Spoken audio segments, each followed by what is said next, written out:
देश में महंगाई बेरोजगारी अपने चरम पे है, साथ साथ में अंधभक्ति भी अपने पूरे चरम पे है। अंधभक्ति पूरे चरम पे है।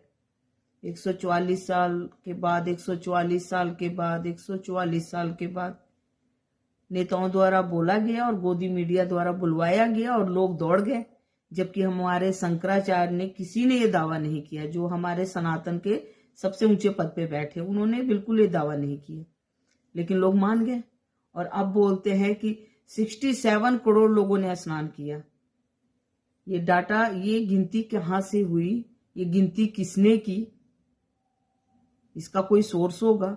लेकिन नेताओं ने बोला, लोग मान गए। तो देश जो है ना, देश अब धार्मिक कामों से ही चलेगा। मुझे तो अब लगता है कि देश को अब अर्थव्यवस्था की, जीडीपी की, महंगाई, बेरोजगारी, इससे देश नहीं चलेगा। देश अब धार्मिक कामों से ही चलेगा।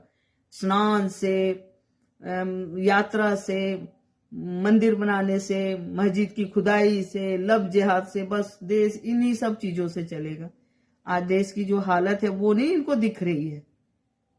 मोदी जी को आज जो देश की हालत है, मोदी जी को अर्थशास्त्रियों से मिलना चाहिए, लेकिन मोदी जी किससे मिल रहे हैं? धीरेन्द्र शास्त्री से। वो धीरेन्द्र शास्त्री से मिल रहे हैं।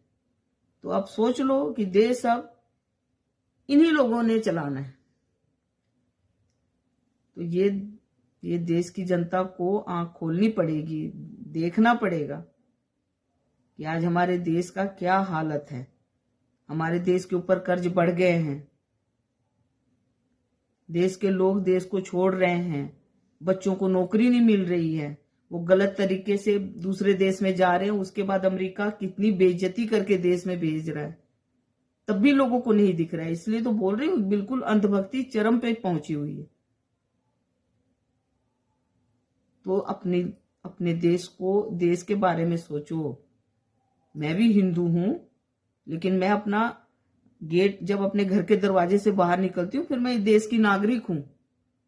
धर्म अपने घर में रखो। तो सवाल पूछो, सवाल करो और अंधभक्ति से बाहर निकलो। नहीं तो आप तो झेलोगे, आपके आने वाली नस्लें भी आपको गाली देगी।